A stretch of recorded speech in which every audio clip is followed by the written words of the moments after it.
How does it feel being the most useless one here? Evelyn asked, smirking over her wine glass. I stared at the flickering candle between us, letting the glow blur her face for a moment. The roast beef on my plate had already gone cold, but I hadn't touched it much anyway. I was invited here for dinner. Not judgment, I thought, biting my tongue harder than the roast beef. The Whitmore dining room hadn't changed in years. Chandeliers hung like icy threats above our heads, their golden light trying in vain to warm the air between us. Snow fell softly beyond the tall glass windows, but the real chill settled between every word tossed across the gleaming mahogany table. Evelyn's laugh rang like silver hollow sharp. "Oh, don't look at me like that, Rachel," she said, tucking a strand of perfectly curled hair behind her ear. "I'm just breaking the ice. You've been quiet all evening. What have you been doing with yourself lately anyway?" I swallowed hard. The wine burned going down, but not enough to silence the ache rising in my chest. "I'm freelancing," I replied calmly. "Accounting for small businesses. Some remote work." "How quaint," she mused. "Mom, Dad, if it weren't for me, this family wouldn't even know how to run a balance sheet. Remember when I saved the boutique from that tax audit? What a mess. Thank God I have the brains." Grace nodded, barely glancing up from her plate. "You've always had a gift for leadership, sweetheart. And taste," Evelyn added with a wink. "Did you see my New York line in Style and Vogue page 6 full feature? Camille brought a copy, didn't you, babe?" Camille, seated beside her, blinked. She looked barely older than 25, too young for the cynicism in her eyes. "Yes, it was very impressive," she said, though her voice lacked conviction. I noticed the flicker of discomfort in Camille's glance toward me. It was fleeting, but real. Richard shifted in his chair. "All right, enough business talk at the table," he said lightly. "Evelyn, don't tease your sister. She's doing her best." Tease, Evelyn's eyebrows lifted theatrically. "Daddy, I'm complimenting her survival instincts. That takes talent, too." I clutched my napkin under the table, fingers digging into the linen. My heartbeat thudded in my ears, but my face stayed composed. Years of quiet exclusion had taught me how to bleed silently. The clinking of cutlery resumed. Camille's fork scraped against her plate with a delicate, deliberate rhythm. She looked across the table, her gaze meeting mine, and for a brief second I saw something: curiosity, or was it sympathy? Then Evelyn raised her glass eyes, locked on mine. "To family," she announced, voice syrupy sweet, "even the ones who try." Laughter erupted around the table. Even Grace gave a dainty chuckle. I didn't.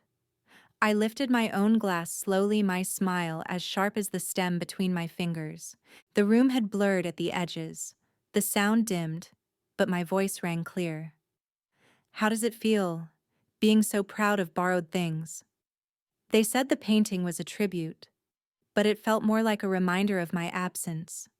Sunlight from the frosted windows poured into the Whitmore living room, bouncing off polished hardwood floors, and the cold metal fixtures Evelyn had insisted were mid-century elegant. The room was curated like everything in her life to reflect taste, control, and success. But what stole my attention wasn't the furniture or the cathedral-high ceilings. It was the painting. There it hung, dominating the northern wall, red silence. The brush strokes were unmistakable. Stark streaks of crimson cut across a pale canvas like fresh wounds, quiet, jarring, almost bleeding. I had stared at this piece 100 times in my grandmother's old studio, its silence always louder than words. Now framed in gold and mounted like a trophy, it felt wrong. "That's Gran's original piece, isn't it?" I'd asked Evelyn once years ago.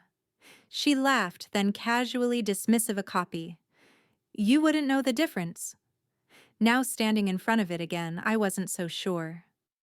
"You like it?" Evelyn asked, sauntering in from the kitchen, coffee mug in hand, robe tied too neatly for someone who claimed to have just woken. "Had it reappraised last month." Over 60 grand, believe it or not. I turned to her slowly. 60,000. She hummed. The art scene's falling over itself for Gran's work now. Shame she didn't live to see the auction numbers. But I'm making sure her legacy lives on. She sipped her coffee satisfied. I took a step closer. The frame's finish was chipped at the bottom, almost invisible unless you looked for it. But I remembered that scratch. Gran had made it herself accidentally while dusting. Old wood, she'd muttered, chuckling. Like me, full of stories and cracks. My fingers hovered near the edge. She always said Evelyn added casually that valuable things should be in the hands of those who truly appreciate them. I glanced at her. Is that what she said? Mm-hmm. You know Gran. Sentimental, but also practical. She wandered toward the couch, ignoring the tension in my shoulders. She gave it to me before she passed. Personally, she never told me that. I murmured. You weren't around much back then, Evelyn said flatly. People leave things to those who show up. A bitter wind swept through the gap in the old window frame, but the real chill came from her words. Camille appeared in the doorway dressed in jeans and a soft gray sweater, her hair tied loosely back. She walked over slowly, eyes scanning the canvas. That's red silence, right? Evelyn beamed. Yes, you recognize it. I thought it was lost, Camille said quietly. I remember seeing it once, at the studio years ago. Then, it vanished. I looked at her. You've been to the studio? She nodded. My mother used to bring me when she helped catalog Gran's early work. Before everything got messy. My gaze returned to the painting. My fingertips brushed the frame's edge. The grain didn't match. The left corner sloped inward just a hair too much. Something was off. Camille moved closer, voice softer. Do you think this one's real? My heart thumped. I don't know, I said. But the memory in my bones screamed otherwise. I once asked Gran why she never let this one go. I added more to myself. She said it was her grief made visible. Said it was too personal to sell. Camille looked at me, something stirring behind her eyes. Understanding, maybe. Or recognition. I've seen photos, she said. But the one I saw wasn't framed like this. Evelyn yawned from the couch. Camille, love, don't get caught up in the drama. Rachel's always had an imagination. But Camille's eyes stayed on me, sharp and searching. I think I saw this in her studio, she said slowly. But I think it was taken. Camille looked at Rachel. I once saw this in her studio. But I think it was taken. You gave her power. You left me with debt. The words cracked through the cafe's stale warmth like a whip against my chest. Karen blinked across the small table, her expression unreadable, but not unmoved. Outside, the Colorado sky was already folding into dusk, casting long shadows over the frosted sidewalks. The cafe was nearly empty, the kind of place my grandmother once loved for its quiet corners and endless refills. It was also one of the last places she'd been seen outside the nursing home. Fitting somehow that truth would begin to unfold here. Camille sat to my right, hands curled around a steaming mug, her eyes quietly studying everything. She hadn't said much since we arrived. I hadn't asked her to come, but she did uninvited, just as I was about to leave Evelyn's house. I didn't stop her. I don't understand, I said, slowly fighting to keep the tremble from my voice. You're telling me I was in the will? Karen Bloom, with her salt and pepper hair and immaculately pressed collar, leaned back in her chair. Her face, once always cheerful at grand Sunday brunches, had hardened into something else. Grief, guilt, maybe both. Yes, Rachel, she said quietly. Your grandmother left you 60% of her real estate holdings. And red silence. I felt the air leave my lungs in a whoosh. I never saw that version, I whispered. Karen pulled a worn manila folder from her bag, careful, reverent. From it, she unfolded a copy, creased but official, of Gran's signed testament. The name Rachel Whitmore was there in bold ink, as clear as the betrayal sitting in my throat. I sent you this, Karen added. Months ago. Certified mail. I assumed. I never got it. I leaned in. My name wasn't in the version Evelyn showed me. Karen's jaw clenched. Then someone tampered with it. My mind spun backward, sifting memories from moments I hadn't questioned, funeral logistics handled too quickly, Evelyn insisting the estate was simple, that Gran had already made her decisions. And I had trusted her. She changed the locks at Gran's place right after the memorial, I muttered. Said she was handling cleanup. Camille's eyes shifted to me. She had access to everything I said. Every document, every drawer. Karen nodded slowly. Your grandmother wasn't naive. She anticipated this in some way. She tapped the corner of the will. Before she passed, she gave me one instruction. If anything felt altered, if something went missing, I was to find Camille. Camille's head turned sharply. Karen looked at her solemnly. You were often there, weren't you? During the final weeks? Helping observing? Camille hesitated. I brought soup. Helped her organize old letters.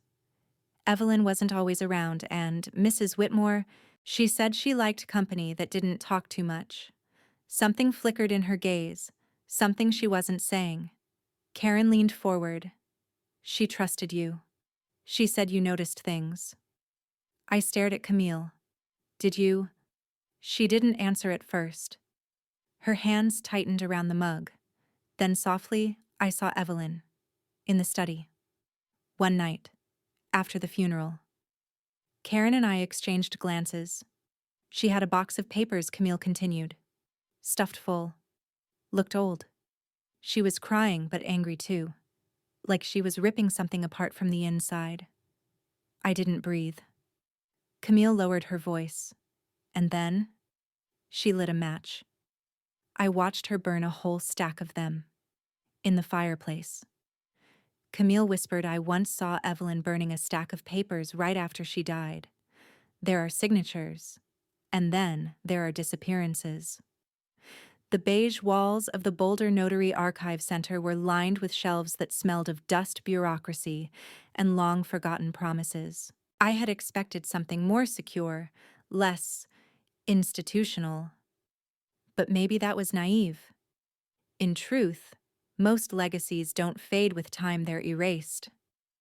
I stood at the counter, Karen beside me, tapping her pen against her clipboard with the calm of someone too used to seeing people discover truths they weren't prepared for. We keep notarized documents by name, date, and classification, said the clerk, flipping through a terminal screen. You said Edith M. Whitmore, year of signing, March 2023, I replied. Last will and testament. It should have my name on it. A few more taps. Then a pause. No will recorded under that classification, she said, glancing up apologetically. Only one document from Edith Whitmore that year. A power of attorney revocation. No will. Karen frowned. That's impossible. I filed that document here myself. The woman shrugged, helpless. If it's not in our system, I can't pull it. I stepped back, the sterile lights above buzzing faintly, a chorus to my rising fury. So it's just gone. Sometimes, Karen muttered beside me, things get moved, refiled, or burned, I whispered. We left the center in silence, but the numbness didn't last long. That evening, Evelyn's boutique pulsed with life. Champagne flowed in crystal flutes. Spotlights shimmered on silk dresses as cameras clicked, and influencers preened in front of the flower wall that read, Evelyn, the Winter Rain. The irony wasn't lost on me. Evelyn stood center stage, poised and radiant in a custom black ensemble. Her voice rang out over the murmurs of the crowd. This store, this dream is entirely mine, she declared. No investors, no safety nets. Just me. Applause followed. I moved quietly to the side near a glass display case featuring her latest capsule collection.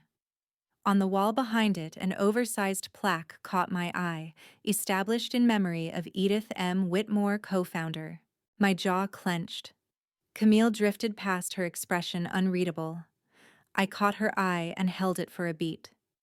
She didn't speak, but she slipped something into my coat pocket as she passed. I didn't check it until later. After the event, I sat on the back steps of the boutique, fingers, cold breath visible in the night air. I unfolded the paper. It was a financial statement, a vendor invoice, stamped with Evelyn's name but with RW noted under the investment ledger. I called Karen immediately. Rachel, she asked, worried. Did I ever transfer funds to Evelyn? She paused. Your grandmother set up a trust in your name a while back. You could have. I opened my banking app and searched the archives. It didn't take long. A wire transfer. Dated June 2018. From my account to Evelyn's business account. Amount $75,000. Memo, startup equity. Evelyn. A chill ran up my spine that had nothing to do with the weather. I remembered that summer. I'd been convinced to help Evelyn launch her dream. It was framed as a loan with promises of gratitude and shared success. There had never been a thank you. I glanced again at the boutique's glitzy window display. So much gold. So many secrets. And I was done playing along. I typed out each word in the email to Karen. I'm ready to take this all the way. Some things speak louder when covered in dust. The attic groaned beneath our steps, every wooden board protesting decades of silence. I had forgotten how long it had been since anyone came up here. Maybe no one had since Gran passed. The air was thick with old linen cedar and memories I wasn't sure I was ready to relive. Camille followed me cautiously, her flashlight cutting through particles that danced like ghosts in the shaft of winter light sneaking through the single cracked window.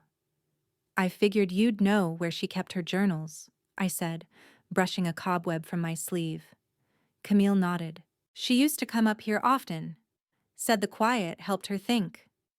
We started with the trunk closest to the staircase, yellowed books, a few boxes of cards from holidays, long past receipts, fabric samples, even an old ceramic cat I remembered breaking and blaming on the wind. Nothing useful. But then beneath a sheet of muslin in the corner, I spotted a stack of narrow frames propped against the wall wrapped in faded newspaper. I think I've seen these before, Camille murmured, crouching beside me. We began lifting them one by one, some portraits, some abstract, all signed. But one frame stood out. It was heavier than the rest, the backing covered in a brittle brown paper that had been hastily taped on.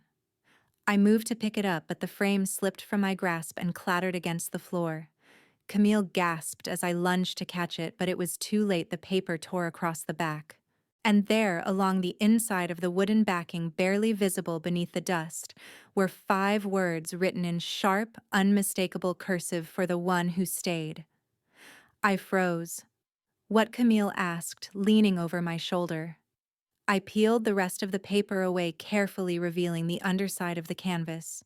A name, a date, a red wax seal, half faded but intact, New York Gallery, 1981. And beneath it, scrawled in the corner of the wood, E. M. Whitmore. My breath hitched.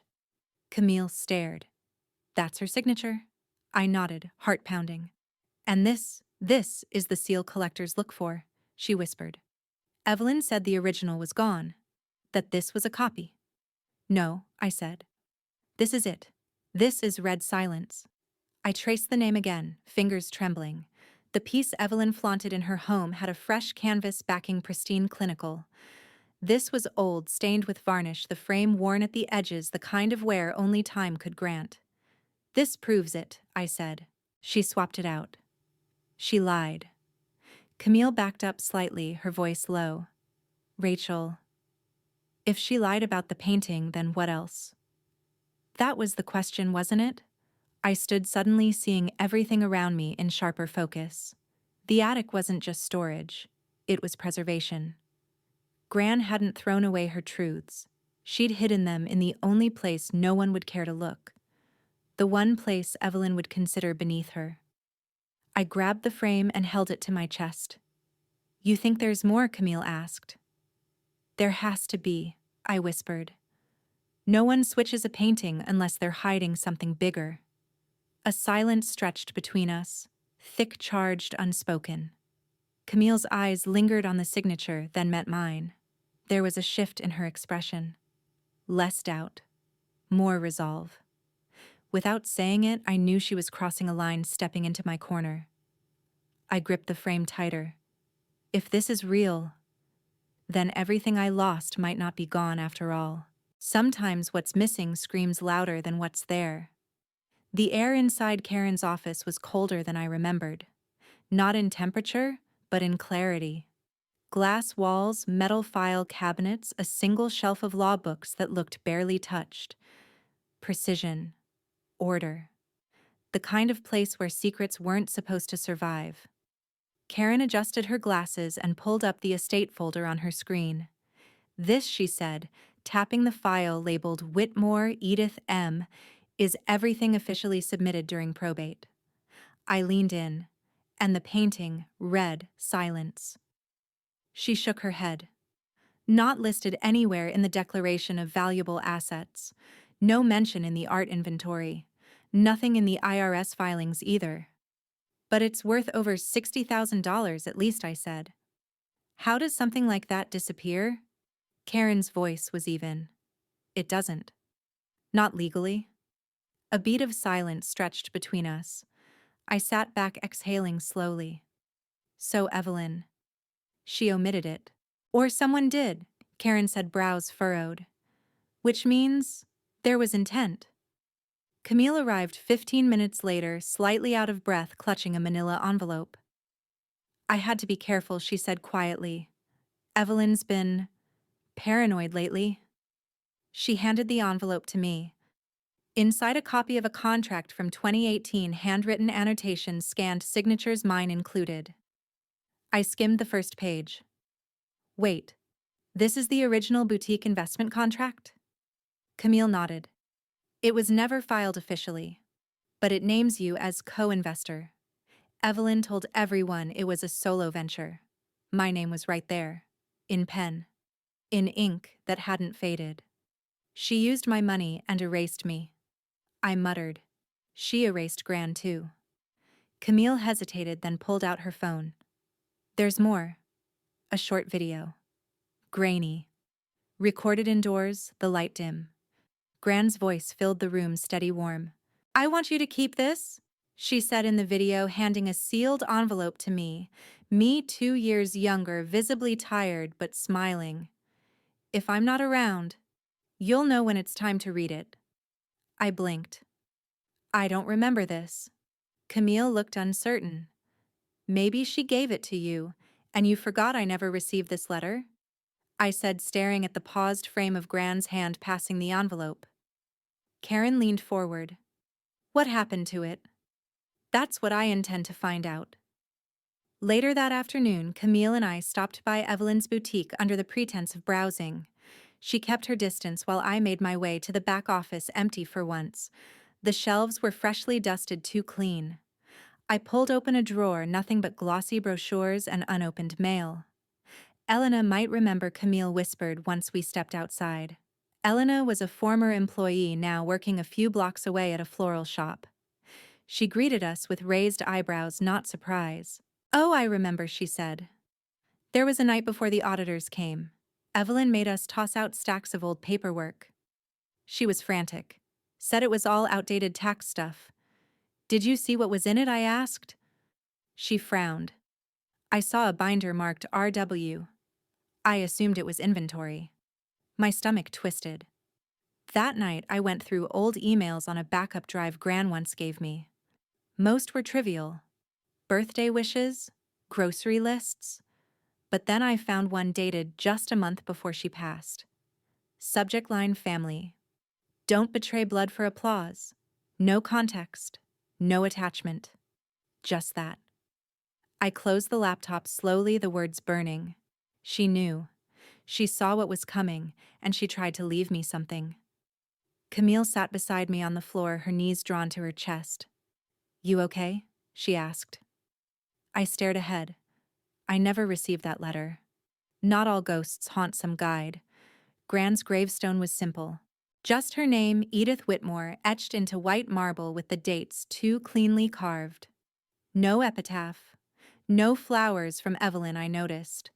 Just a thin blanket of frost over the grass and a single wilted daffodil that might have been mine from last month.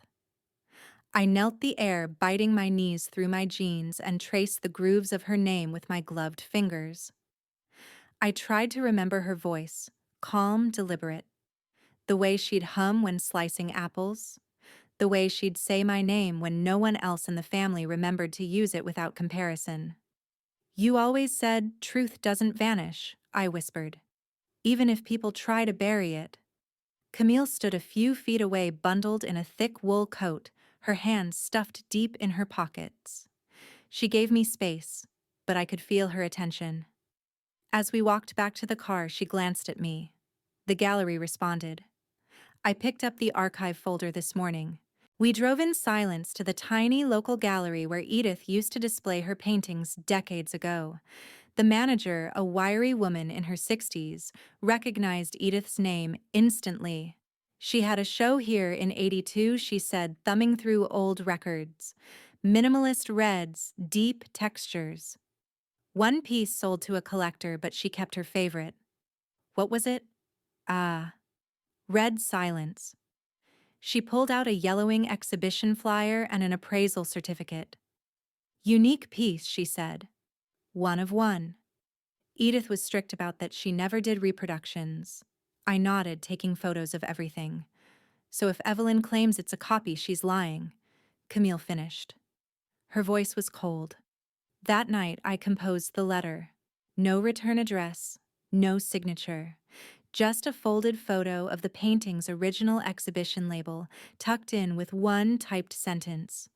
The keeper of legacy knows what's real and what's stolen.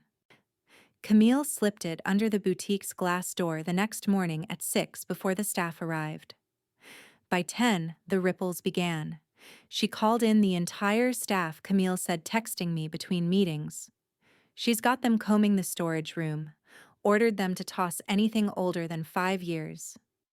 She's panicking, I murmured. I spent the afternoon at the coffee shop down the street watching the boutique from behind a book I didn't read. Through the windows, I could see Evelyn pacing, flanked by 2 assistants. Her coat was on backwards, her heels uneven. She was unraveling quietly, efficiently. At 3, Camille ducked into the cafe and slid into the seat across from me. Her cheeks were flushed with wind and adrenaline. She called the storage unit too, she said. Told them to let her in today for a special inventory purge. Did she give a reason? No. Just said it was urgent. I heard her on the phone, voice shaking. Rachel. She's scared. I stared into my mug. The warmth had faded, but the satisfaction glowed somewhere deeper. She should be, I said. She's built everything on stolen stones. And those crumble fast. Camille reached into her bag and pulled out a folder. Also, look what I found jammed behind a drawer in her office. More receipts. Shipping logs. One of them lists a courier service that picked up a sealed art object from Grand's estate 3 days after the funeral. She moved red silence before probate was finalized. Camille nodded. I stood and grabbed my coat. It's time, I said. She raised an eyebrow. Time for what? To remind her the past has claws. Back at my apartment, I watched the snowfall begin again. Soft. Deceptively peaceful. Just like Evelyn used to be before she sharpened her charm into a blade. I sent a new message to Karen. We may need to talk to a judge. Camille called 20 minutes later. Her voice was hushed but fierce. She's clearing out the entire boutique storage, she said. Shredders, boxes, dumpsters. She even told the staff to double-check the dumpsters personally. I closed my eyes and leaned back, letting the moment sink in. Good. She's starting to clean up the truth. She's rewriting the story. But I have the first draft. The courthouse lobby smelled like lemon-scented cleaner and desperation. My heels clicked against polished tile as I stepped toward the clerk's counter, folder in hand. Behind me, Karen's presence was calm and solid, like she belonged in this battle long before I even realized it had started. I handed over the packet. Filing for petition to contest inheritance, fraudulent asset transfer, and breach of fiduciary duty. The clerk didn't blink, just nodded and took the forms. Stamp. Copy. Another stamp. It was official. Back in Karen's office, papers were spread across her oak desk like battlefield maps. The will, Edith's original, complete with the allocation of the estate. My investment into the boutique. The missing painting. And most recently, Camille's contribution, a copy of an internal memo Evelyn had sent to her assistant 3 years ago. Remove any mention of RW from the equity list before final filing. That line, printed in black and white, hit like a gavel. Camille sat in the corner, hunched over her tea. Her fingers trembled, and not just from the cold. She made me sign a confidentiality agreement, she said softly. A moral contract. If I ever disclosed anything about her business dealings, I'd be liable. But you weren't a business partner, I replied. No, she said, eyes hardening. I was her puppet. Karen was already drafting motions. We'll request a temporary injunction to freeze boutique assets until this is resolved. And the painting, I asked. It's part of the estate, she said. If we prove it was removed before probate, it's theft. My phone buzzed. A message from Camille. Evelyn's bringing in a lawyer. Knox. Big name. Ruthless. I replied, expected. Let him come. 2 hours later, Evelyn held her press conference. A boutique event disguised as a fashion showcase, but the real message was crystal clear.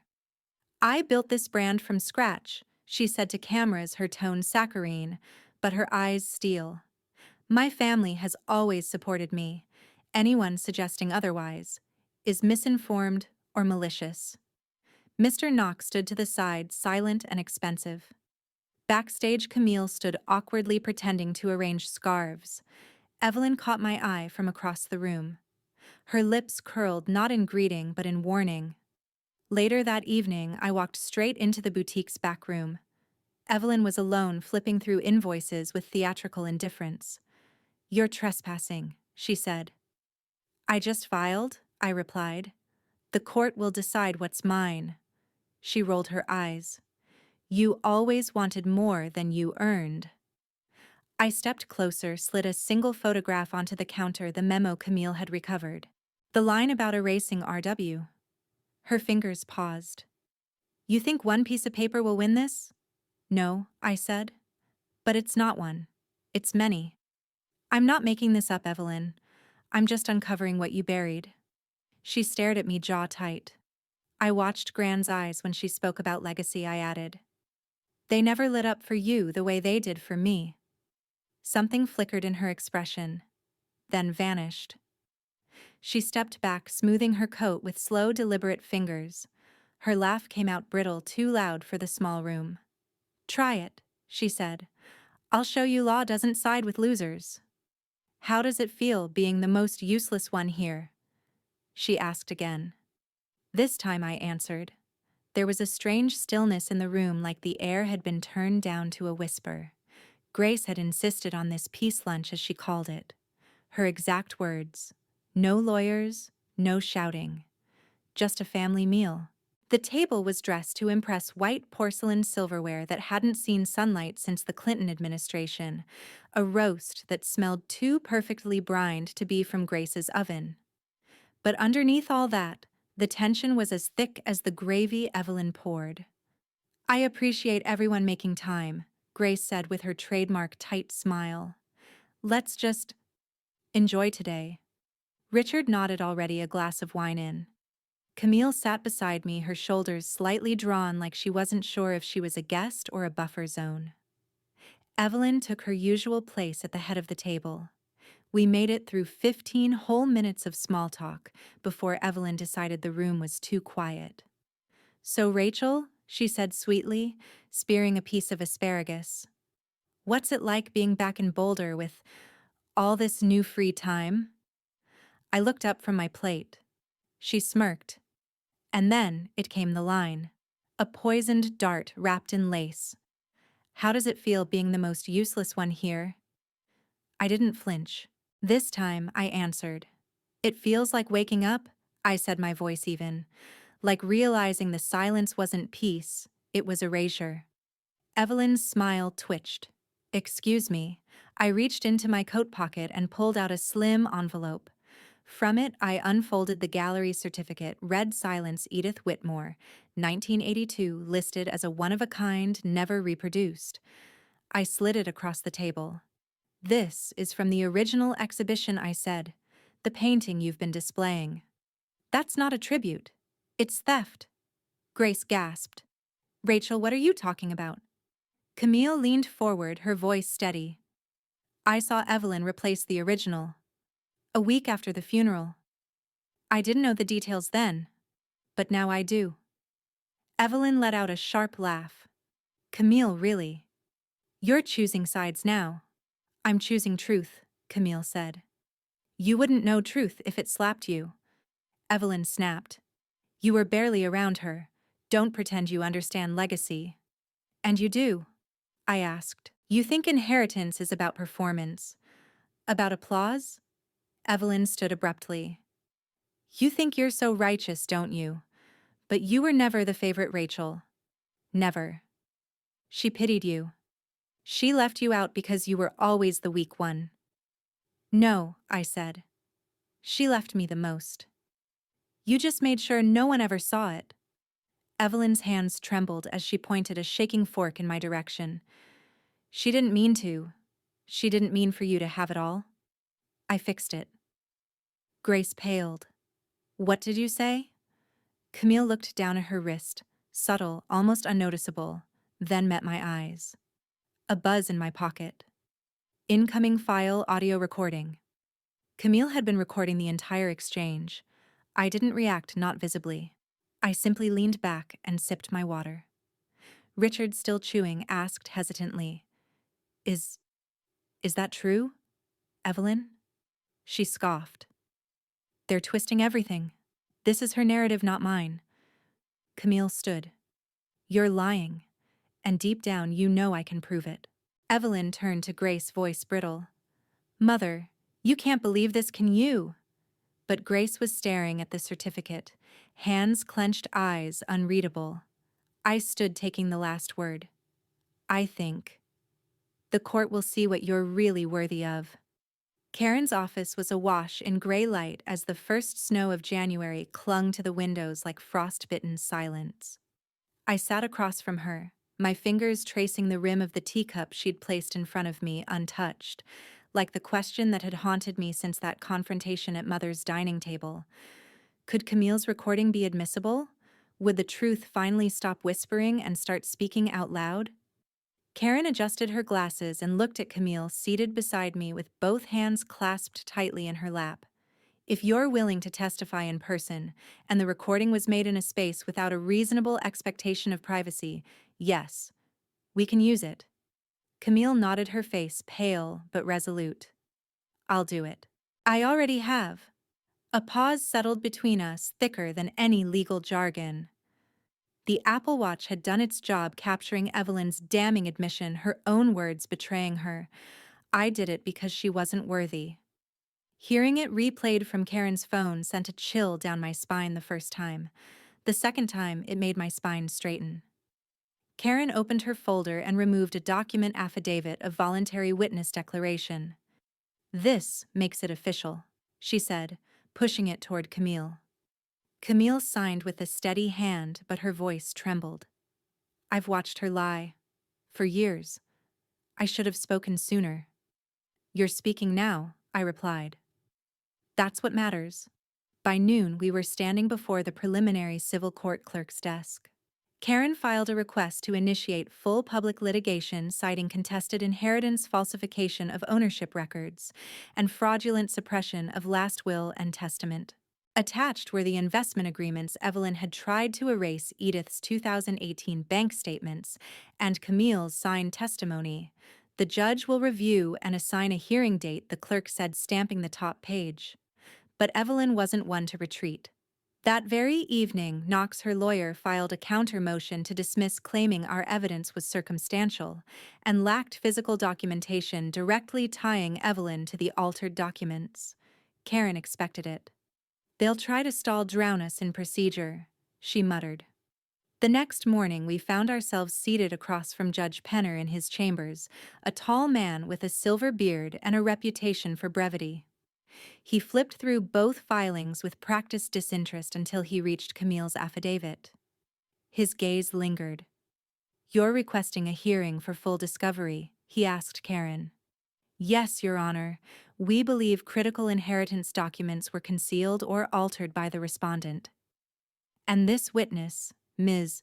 Camille Ward, will testify under oath. She will." His eyes flicked to Camille. "You're willing to be examined, questioned, and cross-examined?" "I am," she answered, voice firmer than I'd ever heard it. Penner leaned back, steepling his fingers. "The motion to dismiss is denied. Formal proceedings will begin in 3 weeks. I expect both parties to prepare all relevant documentation, witnesses, and testimonies." Karen exhaled softly beside me. I closed my eyes for just a moment. 3 weeks. That was the countdown to detonation. Back in the hallway, Camille walked silently beside me until we reached the parking garage. Then she stopped, turning toward me with an intensity I hadn't seen before. "I'm in," she said. "Tan Kung. I owe you that." I looked at her, this woman who had once stood beside Evelyn like a shadow, now walking beside me with purpose. "I don't need anyone owing me," I said softly. "I just need you to stand where truth belongs." "I don't need anyone owing me. I just need you to stand where truth belongs." When truth walks in, masks fall without a word. The courtroom was colder than I remembered. Not in temperature, but in the hush that hung like frost above every breath. The gallery benches behind me were nearly full. Neighbors, press, and curious strangers leaned forward as if proximity might grant them insight. I sat across from Evelyn. Her blazer was pristine, her face a canvas of calm arrogance. Beside her, Mr. Knox shuffled his notes with deliberate grace, as though the very sound of paper rustling could ward off what we were about to reveal. Karen leaned closer. "We open with foundation, ownership, motive, and breach," she whispered. I nodded, standing when called. My heels clicked once, twice, echoing louder than my pulse. "I'm Rachel Whitmore," I began, voice steady. "I'm here because I was erased. From documents, from memory, from what was promised to me. I took care of my grandmother until the day she died. I was told I didn't exist in her will. That was a lie." Karen followed, placing Exhibit A on the display. "The certified copy of Edith's will.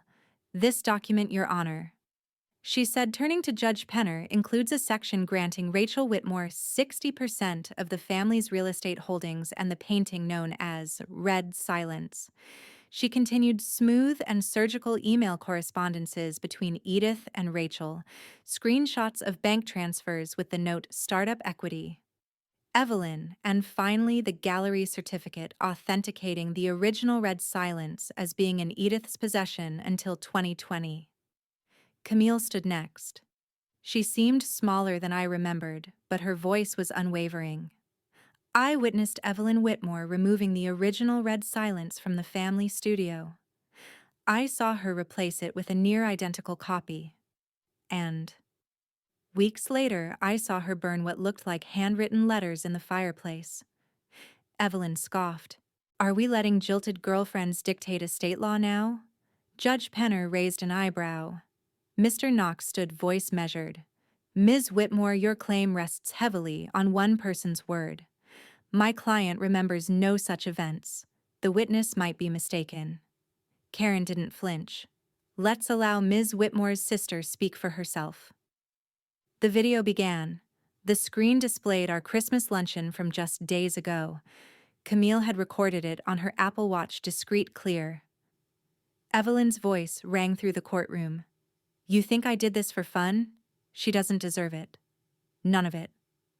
A collective exhale swept through the room. Evelyn's jaw twitched. I was angry, she said sharply. People say things, but they don't forge signatures, hide paintings, or burn letters, Karen interjected. The judge raised a hand. Silence returned. I'm calling a 5-minute recess, Judge Penner said. Court will resume with preliminary rulings. I exhaled only when I returned to my seat. Camille reached for my hand under the table. She's unraveling, she whispered. You see it. I see it, I replied. But unraveling doesn't mean defeated. The courtroom filled with murmurs as Judge Penner returned. He didn't sit, just stood before us like a man tired of deception. Based on the evidence presented, he said this court finds sufficient reason to initiate an extended investigation into claims of inheritance fraud, document tampering, and misappropriation of assets. We will proceed to trial. The gavel struck once. I didn't look at Evelyn until I felt her eyes on me. She leaned toward her lawyer, mouth barely moving. When you burn bridges, don't forget the wind changes.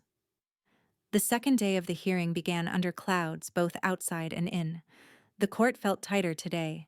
The air pulled thin, as if the building itself was holding its breath. Evelyn walked in first, flanked by Knox. Her expression sharpened to a smirk. She looked straight through me, chin-tilted lips already curved in victory. Your Honor. Knox stood immediately once proceedings began. My client would like to submit new evidence.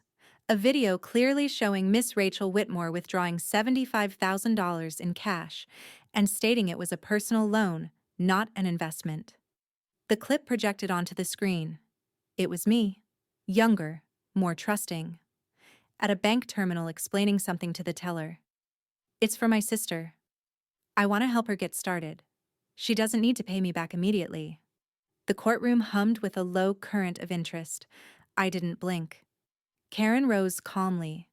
We moved to enter the signed agreement dated April 2018 between Rachel Whitmore and Evelyn Whitmore. Notarized, documenting the $75,000 as equity in the boutique. She passed the copies forward. The judge read. Evelyn's jaw stiffened. Camille shifted beside me. They came prepared, she whispered, but they weren't ready. Then came the unexpected. Knox cleared his throat. In response, we call Elena Garcia to the stand. Elena. I hadn't seen her since the early boutique days. She looked nervous, scanning the room before her eyes settled on me with a faint flicker of apology. Elena, Knox began, did Miss Rachel Whitmore ever instruct you to alter accounting records? She shook her head. No. Rachel was always clear, meticulous. But Evelyn once asked me to replicate Rachel's signature on adjusted investment documents. She said it was just for form alignment. I thought. I didn't think it was wrong. Gasps scattered like pins on marble. Judge Penner raised his hand. We'll have those signatures analyzed by a forensic expert. Evelyn glanced sideways at Knox, her fingers tightening into fists. Karen didn't let it rest. We also have text messages, she said, between Ms. Whitmore and Ms. Camille Dupree, where Evelyn instructed her to claim it was a gift, not a contract, should the money ever be mentioned. Camille stepped forward. The texts illuminated on the screen. Clear, time-stamped, undeniable. Judge Penner's expression hardened. I've reviewed the messages. Unless the defense has grounds to dispute, we will proceed with forensic verification. The delay didn't take long. The court reconvened within the hour. A specialist from the county's forensic office stood beside the judge's bench. The signatures on the boutique's 2020 filings are not consistent with Rachel Whitmore's verified samples. Line pressure curvature, ink, viscosity clearly forged. I stood. I didn't need permission. You forged my signature. You forged the painting. You even forged my presence, pretending I was never there for Gran, never invested, never belonged. But I did. You tried to erase me, Evelyn. She sat frozen. For a moment. Then she rose with such fury that her chair shrieked backward across the tile. Right. Because you don't deserve any of it. When lies collapse, they bury their makers. The morning after the courtroom explosion, the world was no longer silent. My name, once invisible, once whispered in disdain, now echoed across news outlets, legal blogs, and social media. I watched the headlines roll in like a rising tide, each one a grim reckoning. Evelyn Whitmore, accused of forgery in inheritance fraud. Boutique heiress fabricated signatures court orders audit. Red silence painting at heart of explosive Whitmore family scandal. I didn't smile, not even when Camille forwarded me the latest news clip of a reporter standing outside Evelyn's boutique, now closed behind papered windows. A small white sign read, "Temporarily closed, for inventory and compliance review." But everyone knew what that really meant. Panic, damage control, collapse. Camille called. Her voice was steady, but I could hear the weight behind it. "I've pulled my name from the business registry," she said. "I sent a formal withdrawal letter this morning. I can't be part of that mess anymore." "You were never part of it," I said. "You were collateral." "Maybe. But I'm choosing where I stand now." Boutique suppliers began to demand overdue payments. Fashion influencers retracted endorsements. And clients, loyal, high-paying clients, began to quietly cancel custom orders.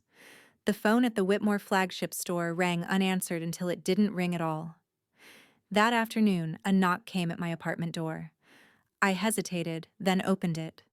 Grace stood there. She looked tired. Her once perfect hair was stiff with hairspray eyes rimmed with a kind of sadness that came not from guilt, but fear. "Rachel," she said quietly. "May I come in?" I stepped aside wordless. She sat on my couch as if it were foreign terrain, hands clasped like she was praying. "I'm not here to defend Evelyn." I raised an eyebrow. I want to keep this family from falling apart." The silence between us was thick. Where was this energy when Evelyn was taking everything I said calmly? "When I cared for Gran every Sunday and you both couldn't be bothered to call." "She's your sister Grace," whispered. "You're both my daughters." "No," I said. "You made your choice long ago. This isn't about blood anymore. This is about what's right." She blinked. Her lips trembled. "I'm not trying to be cruel, Mom," I added. "But if you want to salvage anything, start with the truth." She stood slowly like something inside her had crumbled. She didn't argue. She didn't apologize, either. And then she was gone. An hour later, my phone buzzed again. Karen had arranged an interview with a major media outlet. "Public perception matters," she said. "Especially now. Evelyn's already started her press push. You should have your say." The news segment aired that evening, me sitting across from a soft-voiced anchor in a navy suit. She'd asked about everything: the diorama of the courtroom battle, the painting, the betrayal. I kept my words clear, focused. "I'm not seeking revenge," I said into the camera. "I'm seeking what was taken." Edith Whitmore left behind a legacy not just in assets, but in intention. She chose to trust me with part of that. That trust was erased. I paused, letting the quiet settle. I don't want to destroy anyone. I only want the truth honored, the facts seen. The anchor nodded, murmuring something about courage. But I wasn't done. "I think it's important to say one more thing," I said. "Being lied to doesn't make you weak. Being used, overlooked, dismissed, that doesn't make you small." I looked straight into the lens, the light catching the faint shimmer in my eyes. Being deceived isn't a crime, but making others feel invisible, stealing what isn't yours, that is. I stopped there. Just long enough. The screen faded out, and for the first time, the world seemed to see me not as a footnote in someone else's story, but as a headline in my own. And to let everyone know being deceived is not a crime. Justice doesn't erase pain, it gives it a name. The courtroom was quiet when the judge's gavel struck the final time. Just a simple sentence, barely above a whisper in that echoing space, but it echoed like a church bell inside me. The court finds in favor of Ms. Rachel Whitmore. Full restoration of inheritance rights. The disputed assets, including artwork and business shares, are to be returned immediately. It wasn't victory in the way people imagined, no fanfare, no applause. Just the sound of something settling, of truth finally being allowed to breathe. Karen gave me a small nod. Camille reached out and squeezed my hand. Outside, the media frenzy flared, but I walked past it like a ghost unbound. No more disguises, no more shame. The next day, we met in Karen's office, papers signed, transfers arranged. Years of being erased were reversed in a few pen strokes. "You did it," Camille said. I gave a soft smile. "We did it." She hesitated, then added, "I want to start something new. A gallery. Not just fashion, but real art. Edith's kind of art. Would you consider helping me run it?" I didn't answer right away. My eyes wandered to the window, the winter sun making long shadows on the carpet. "I'd be honored," I finally said. But before I could begin again, I needed to close what came before. That afternoon, I visited the cemetery. The snow had thinned, but the cold clung to the stones like memory. I stood in front of her grave, Edith M. Whitmore, 1926-2023, and let the silence speak. I pulled a small envelope from my coat pocket and placed it gently beneath the flower vase. It was my own letter, one I should have written long ago. "You saw me when no one else did. You left me a key when everyone else built walls. I hope you know I tried to live up to that."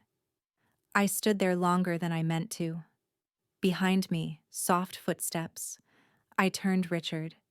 He looked smaller somehow, older than I remembered.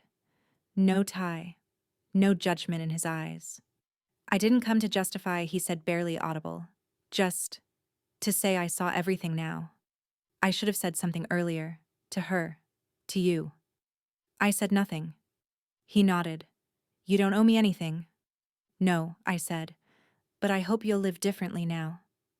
He gave a broken, almost grateful smile and walked away. That evening, Camille and I visited Edith's old studio, still dust-covered, still rich with the smell of linseed and turpentine. The landlord had kept it untouched out of respect. Or maybe because no one else dared paint over ghosts. We turned on the lights. Dust danced in golden streaks. The easels stood like sentinels still waiting. I opened a crate near the back. Inside, wrapped in worn cloth, were the original canvases. Her work. The real ones. We took our time. One by one, I began to hang them again, just as she had north wall first, then clockwise ending near the cracked window where the light always hit best in the morning. There was something reverent in the act, like restoring not just the paintings, but the intention behind them. Edith hadn't painted for recognition. She painted for truth. I traced the edge of one frame, a new one carefully crafted to match the old design. My fingers paused on the wood grain warm under the studio light, and then softly I whispered, "I stayed behind Gran. I'm here." She mocked me at dinner. I answered in court. The soft murmur of voices filled the newly lit gallery like the low hum of a rising tide. Outside, snow gently covered the sidewalks of Boulder, a quiet December evening dressed in white. Inside, however, the walls whispered louder truths, ones painted framed and no longer hidden. Tonight was the opening of Portraits of Truth.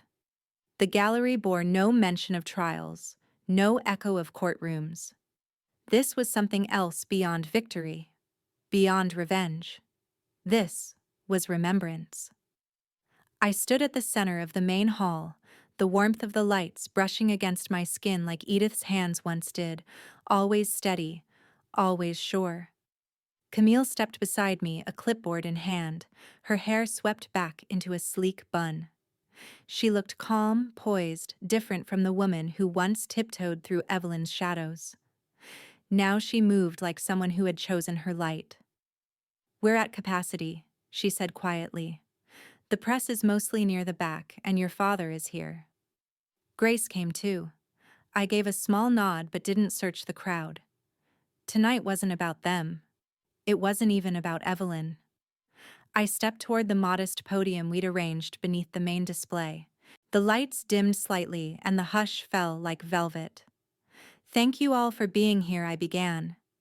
"This gallery is named for someone who rarely showed her face in photos, who painted in solitude and told the truth in color when words weren't safe." A soft chuckle rippled through a few older guests, those who remembered Edith's fiery exhibitions in the '80s when her brushstroke could silence a room. "I won't talk about courtrooms or scandals," I continued. "I'll talk about legacy, about the things that are stolen not always with theft, but with silence, and how we sometimes recover them piece by piece." In the middle of the room, illuminated from above, hung Red Silence, the original, its brushwork richer than I remembered. Beneath the frame, etched into a simple bronze plaque, were the words, "For the one who stayed." A woman approached, holding a recorder and notebook. Her press badge dangled just beneath a wool scarf. "Ms. Whitmore," she asked, polite but firm, "if you had to pick one sentence, something that defined this journey, what would it be?" I didn't hesitate. "How does it feel being the most useless one here?" I said. It wasn't true, but it was loud enough to wake something in me. The room was still. Some shifted awkwardly. Others nodded. Behind me, Camille quietly adjusted a canvas, her motions fluid practiced. We had rebuilt something. Something Edith might have smiled at, though, likely without saying so. Later, near the end of the evening, a small floral arrangement arrived. No card. Just a simple white envelope. Camille handed it to me, brows furrowed. "Courier says it was urgent." Inside, a single note in Evelyn's hand. "To my sister. You won." I folded the card and slipped it into my coat pocket. I said nothing. There was nothing left to answer. Not tonight. I stepped out the gallery doors into the snow. It wasn't falling hard, but it was steady, the kind that blankets without warning. I let the cold sting my cheeks, let the silence wrap around me. And as the door shut softly behind me, I whispered, "Justice came late, but it came just enough for me to stay." They tried to write me out with silence, but the truth had a longer memory than they counted on. In a world where betrayal hides behind smiles and signatures, justice didn't come fast, but it came with weight. Like the final chord of a long-forgotten melody, justice may arrive late, but it resonates powerfully once it's heard. Some bridges burn on their own when you stop carrying the match for others. If this story moved you, like, share and drop a comment below. Type 1 if you felt the truth rise with me, or 2 if you think the battle should have gone further.